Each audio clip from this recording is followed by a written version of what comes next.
ಹಿಂದೂಪರ ಸಂಘಟನೆಗಳ ಶ್ರೀ ಬಸನಗೌಡ ಪಾಟೀಲ್ ಯತ್ನಾಳ್ ಗೌಡರ ಅಭಿಮಾನಿಗಳ ವೀರಶೈವ ಲಿಂಗಾಯುತ ಪಂಚಮಸಾಲಿ ಸಮಾಜ ಮತ್ತು ವೀರಶೈವ ಲಿಂಗಾಯುತ ಸಮುದಾಯದ ಎಲ್ಲ ಒಳ ಪಂಗಡಗಳು ಹಾಗೂ ಬೆಂಗಳೂರು ಮಹಾನಗರದಲ್ಲಿ ವಾಸಿಸುವ ಉತ್ತರ ಕರ್ನಾಟಕ ಭಾಗದ ನಾಗರಿಕರ ನೇತೃತ್ವದಲ್ಲಿ ಮಾಜಿ ಕೇಂದ್ರ ಸಚಿವರು ಹಾಗೂ ವಿಜಯಪುರ ನಗರದ ಹಾಲಿ ಶಾಸಕರಾದ ಮಾನ್ಯ ಶ್ರೀ ಬಸನಗೌಡ ಪಾಟೀಲ್ ಯತ್ನಾಳ್ ಗೌಡರನ್ನು ಉಚ್ಚಾಟಿಸಿದ ನಡೆಯನ್ನು ಖಂಡಿಸಿ ರಾಜಧಾನಿ ಬೆಂಗಳೂರು ಮಹಾನಗರದಲ್ಲಿ ಪ್ರಮುಖ ಮುಖಂಡರುಗಳ ಪೂರ್ವಭಾವಿ ಸಭೆ.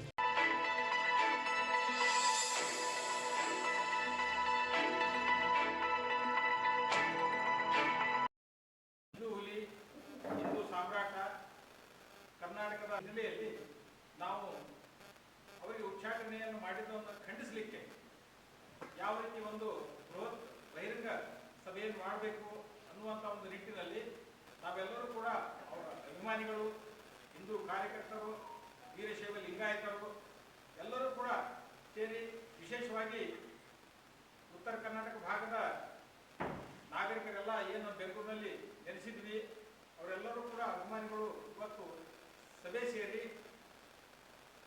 ಯಾವ ದಿನಾಂಕದಂದು ಯಾವ ಸ್ಥಳದಲ್ಲಿ ಯಾವ ಟೈಮ್ಗೆ ಯಾವ ರೀತಿ ಮಾಡಬೇಕು, ಎಷ್ಟು ಜನ ಸೇರಬೇಕು, ಯಾರ್ಯಾರು ಏನೇನು ಜವಾಬ್ದಾರಿ ಅನ್ನುವಂಥದ್ದು ರೂಪುರೇಷೆಗಳನ್ನು ಮಾಡಲಿಕ್ಕೆ, ನಿಯೋಜನೆ ಮಾಡಲಿಕ್ಕೆ, ವರ್ಕ್ ಪ್ಲಾನ್ ಮಾಡಲಿಕ್ಕೆ ನಾವೆಲ್ಲರೂ ಕೂಡ ಇವತ್ತು ಸಭೆಯನ್ನು ಸೇರಿದ್ದೀವಿ. ಭ್ರಷ್ಟಾಚಾರ ಮಾಡಿಲ್ಲ, ಅದು ತಪ್ಪು ಮಾಡಿದ್ರು. ಅವ್ರ ಮಗನ್ನ ಅಥವಾ ಅಳಿಯನ್ನ ಅಥವಾ ತಮ್ಮನ್ನ MLA ಮಾಡಿಲ್ಲ, ಅದು ತಪ್ಪು ಮಾಡಿದ್ರು. ಮತ್ತು ನಮ್ಮ ಪಾರ್ಟಿಯಲ್ಲಿ ಭಾರತೀಯ ಜನತಾ ಪಕ್ಷದ ಮೂಲ ಮಂತ್ರ ಏನಿದೆ ಅಂದರೆ ಕುಟುಂಬಶಾಹಿ ರಾಜಕಾರಣ ಇರಬಾರ್ದು, ಹೊಂದಾಣಿಕೆ ರಾಜಕಾರಣ ಇರಬಾರ್ದು, ಅಂದರೆ ಆಡಳಿತ ಪಕ್ಷದ ಜೊತೆ ನಾವು ಹೊಂದಾಣಿಕೆ ಮಾಡ್ಕೋಬಾರ್ದು, ಹಾಗೂ ಭ್ರಷ್ಟಾಚಾರ ಇರಬಾರ್ದು. ಮತ್ತು ಇನ್ನೊಂದು ಏನಂದ್ರೆ ನಾವು ನಮ್ಮ ಪಕ್ಷ ಭಾರತ ಸರ್ಕಾರದ ಹಿಡ್ಕೊಂಡು ಇಲ್ಲಿ ರಾಜ್ಯದಲ್ಲಿ ಯಾವ್ಯಾವ ರಾಜ್ಯಗಳಿದಾವೆ ಎಲ್ಲ ರಾಜ್ಯದಲ್ಲಿ ಬಂದ ಉದ್ದೇಶ ಏನಂದರೆ ನಾವು ನಮ್ಮ ಪಕ್ಷ ಹಿಂದುತ್ವದ ಆಧಾರದ ಮೇಲೆ ಈ ದೇಶದಲ್ಲಿ ಇರ್ಬೋದು, ಈ ರಾಜ್ಯದಲ್ಲಿ ಇರ್ಬೋದು, ಅನೇಕ ಜಿಲ್ಲೆಗಳಲ್ಲಿ, ತಾಲೂಕುಗಳಲ್ಲಿ, ಹೋಬಳಿಗಳಲ್ಲಿ, ಎಂಥಲ್ಲಿ ನಮ್ಮ ಯಾರಿಗಾದರೂ ಹಿಂದುತ್ವಕ್ಕೆ ಧಕ್ಕೆ ಬಂದಾಗ, ಹಿಂದುತ್ವ ಅವಮಾನ ಬಂದಾಗ ಅಥವಾ ನೆಲ ಜಲ ಭಾಷೆಗಳಿಗೆ ಅವಮಾನ ಆದಾಗ ಹೋರಾಟ ಮಾಡ್ತಕ್ಕಂಥ ಏಕೈಕ ಪಕ್ಷ ಅಂದರೆ ಅದು ಭಾರತೀಯ ಜನತಾ ಪಕ್ಷ.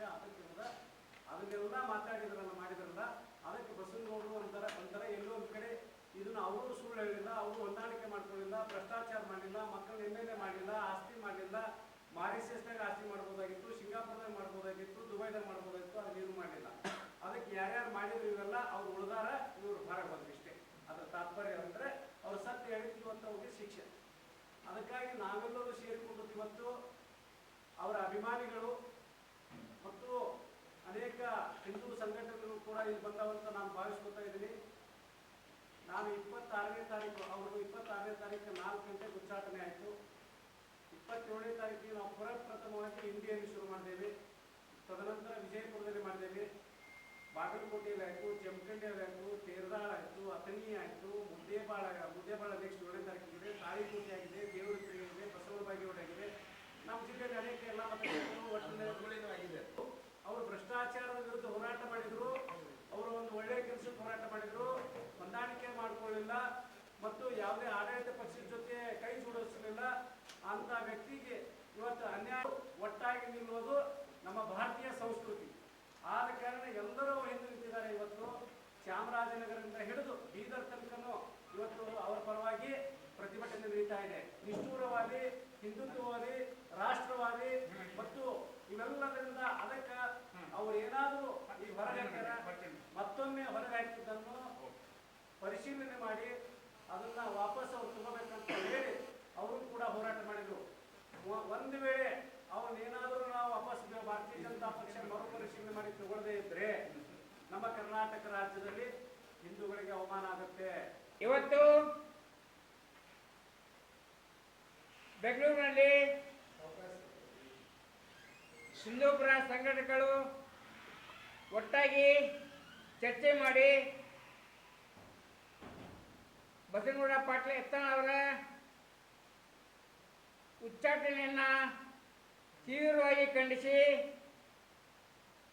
ಪ್ರತಿಭಟನಾರ್ಥವಾಗಿ ಬೆಂಗಳೂರಿನ ಟೌನ್ ಹಾಲ್ ಮುಂದೆ ಇದೇ ಭಾನುವಾರ 6ನೇ ತಾರೀಕು ಬೆಳಿಗ್ಗೆ 11 ಗಂಟೆಗೆ ದೊಡ್ಡ ಪ್ರತಿಭಟನೆಯನ್ನು ಮಾಡಲಿಕ್ಕೆ ಎಲ್ಲ ಹಿಂದೂ ಪರ ಸಂಘಟನೆಗಳು ತೀರ್ಮಾನ ಮಾಡಿದ್ದಾವೆ.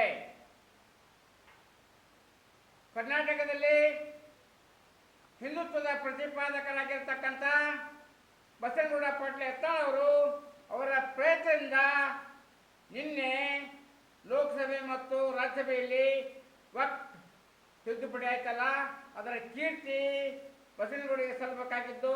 ಇಂತಹ ಸಂದರ್ಭದಲ್ಲಿ ಬಿಜೆಪಿ ಹೈಕಮಾಂಡು ಗೊತ್ತು ಗುರಿ ಇಲ್ಲದೆ ಈ ಉಚ್ಚಾಟನೆ ಆದೇಶವನ್ನು ಮಾಡಿದಾರಲ್ಲ, ಇದು ಬರೀ ತಪ್ಪಲ್ಲ, ಅಕ್ಷಮ್ಯ ಅಪರಾಧ. ಕೂಡಲೇ ತಮ್ಮ ತಪ್ಪನ್ನು ತೆಗೆದುಕೊಂಡು ಬಸನಗೌಡ ಪಾಟೀಲ್ ಯತ್ನಾಳ್ ಅವರನ್ನ ಮತ್ತೆ ಪಕ್ಷದ ಮುಖ್ಯವಾಹಿನಿಗೆ ತರಬೇಕು ಅಂತ ತಿಳ್ಕೊಂಡು ಇವತ್ತಿನ ಸಭೆಯಲ್ಲಿ ತೀವ್ರವಾಗಿ ಆಗ್ರಹ